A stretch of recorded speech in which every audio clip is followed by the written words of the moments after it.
I hadn't seen Zach in years, not since he left for college and moved across the country. Back then, he was just a bright-eyed, curious high school senior trying to find his way in a world that often felt too big for him. I had been assigned as his mentor through a local youth leadership program, something I volunteered for after feeling a little lost myself after my divorce. Helping others gave me purpose. Zach gave me hope. He was eager, respectful, and so thoughtful it almost caught me off guard. I was used to people taking things from me, time, energy, trust. But Zach gave. He remembered the smallest details, asked me questions no one else bothered to, and took every piece of advice I offered like it was treasure. It didn't take long before I stopped seeing him as just a mentee. He became something more. Not romantic, not then, but significant. Someone whose growth I genuinely cared about.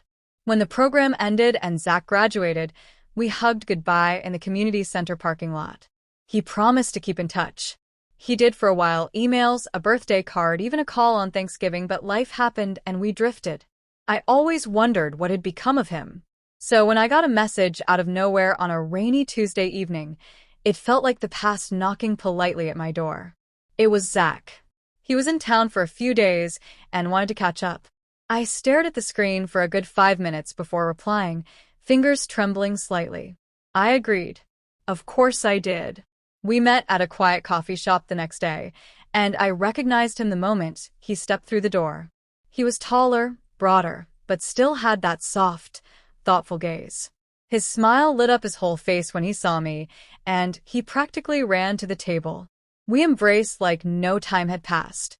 "Claire," he said, pulling back just enough to look at me, "you haven't changed a bit." "You have," I replied with a small laugh. "You're all grown up now."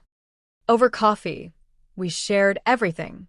He told me about his work, his recent breakup, and how he'd been struggling to find a sense of belonging again. I listened, touched that he still trusted me with the messier parts of his life. I told him about my job, the long quiet nights in my house, and how much I missed feeling needed. There was a moment, maybe longer than it should have been, where our eyes lingered. Not inappropriately, just knowingly. Before we parted, he hesitated. "I don't really want to go back to that hotel tonight. It's cold. Sterile. I know this is a lot to ask, but could I crash at your place?" I should have thought about it. I should have considered the optics, the what-ifs. But I didn't. I just saw Zach, someone I cared for deeply, looking lost. And I had a guest room. "Of course," I said.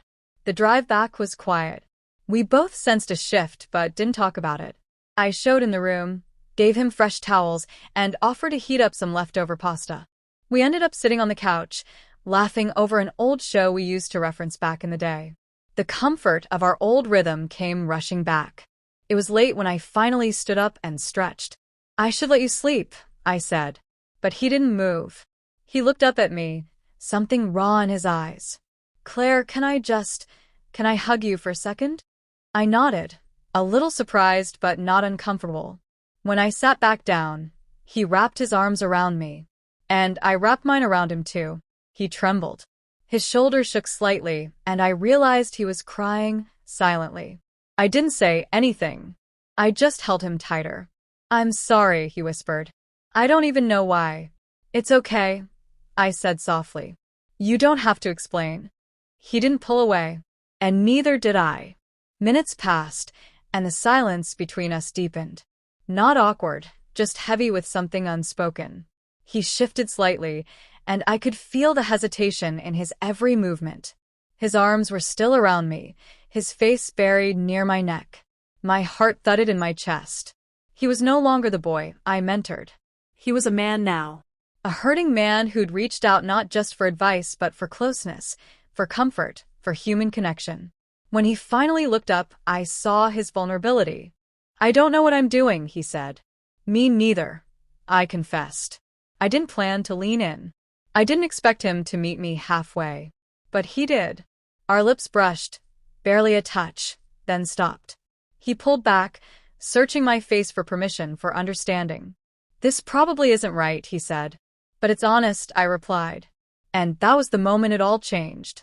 He kissed me again, deeper this time, but still tender. We didn't rush. Everything about the moment was slow, filled with years of unspoken admiration and layered emotion. He pressed in cautiously, like every movement required confirmation. And though his body trembled, his breath uneven, his hands tentative, I wrapped around him anyway, gently, reassuringly. Not out of impulse, but out of care. We stayed that way for what felt like hours, holding each other in a quiet tangle of comfort and emotion. We didn't cross any lines that night that would turn our story into something it wasn't meant to be. But we allowed ourselves the space to feel, to be raw, to be human. The next morning, we made breakfast together. He wore one of my old flannel shirts, and I couldn't help but smile watching him make pancakes with that same intense focus he used to apply to school projects. "I probably confused the hell out of you last night," he said, flipping a pancake and avoiding my eyes. "You didn't," I replied. "You are just real." He nodded, the tension easing from his shoulders. I don't think I ever felt that safe with anyone. We ate together, talked more, and when he left that afternoon, it wasn't with awkwardness or guilt. It was with gratitude. For both of us. Over the next few months, Zach called more often.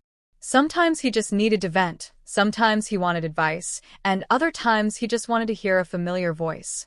We never labeled what happened that night. We didn't have to.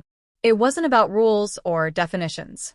It was about two people meeting in a moment of vulnerability and holding space for each other. He came back to visit 6 months later. We walked by the lake, laughed over ice cream, and even talked about his next big career move. He looked stronger, more sure of himself. Before he flew back, he hugged me again just like that night. But this time there was no trembling. Just warmth. "I'll always be grateful for you," he said. I smiled. "And I'll always be proud of you." Our story isn't something I flaunt or try to explain to everyone. It's complicated, sure, but it's also pure in its own way. Sometimes, the most meaningful connections are the ones that defy traditional paths. They're born in quiet spaces, in shared pain, and in the courage it takes to be vulnerable with someone who truly sees you. Zach taught me that love isn't always romantic. Sometimes it's simply being there when someone needs a place to land. And in that moment, when he trembled and pressed in, I didn't think twice. I wrapped around him anyway. Because love, real love, doesn't ask why. It just shows up.